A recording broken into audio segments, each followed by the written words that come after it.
అతడు ఆడినటువంటి ఇన్నింగ్స్ కేవలం పరుగులు మాత్రమే కాదు, ఆ పరుగుల వెనుక ఆట తీరు క్రికెట్ అభిమానుల్ని విపరీతంగా ఆకట్టుకుంది. టీమిండియా 25 పరుగులకే 3 వికెట్లు కోల్పోయి పెను ప్రమాదంలో ఉంది, కష్ట సమయంలో ఉంది.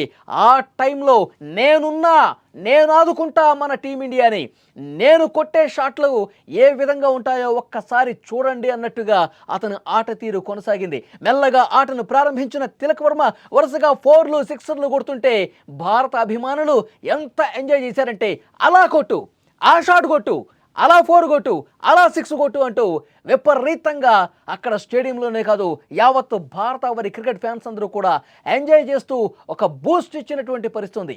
అప్పటికే అగ్రశ్రేణి బ్యాటర్స్ అందరూ కూడా అవుట్ అయి వెనుదిరిగి వెళ్ళిపోయారు. అలాంటి పరిస్థితుల్లో పాకిస్తాన్ బౌలర్లు మీసాల మేలేస్తూ ఉన్నారు.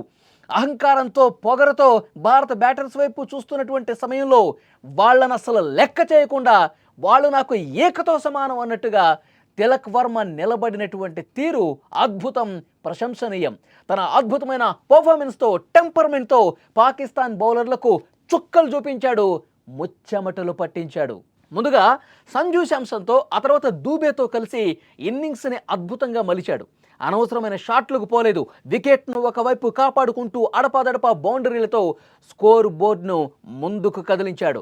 శివం దుబే సహకారంతో స్కోరు వేగం అద్భుతంగా పుంజుకుంది.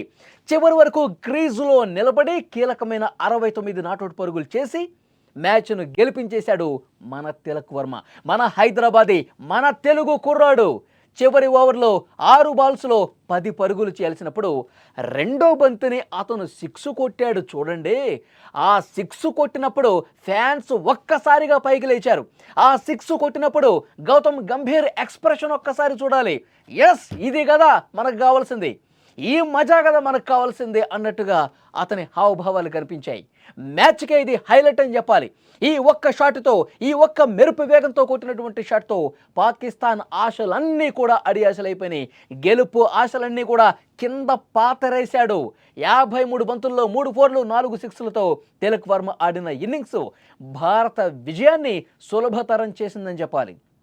నిజానికి ఇలాంటి ఉత్కంఠభరితమైన మ్యాచ్ ముగింపును ఎవరూ ఊహించుండరు. భారత జట్టు కష్టాల్లో ఉన్నప్పుడు, పీకల్లోతో కష్టాల్లో కూరుకుపోయినప్పుడు తెలుగు తేజం మనోడు తిలక్ వర్మ ఆడినటువంటి ఆట చిరస్థాయిగా, చిరస్మరణీయంగా నిలిచిపోతుంది అనటంలో ఏమాత్రం డౌట్ లేదు.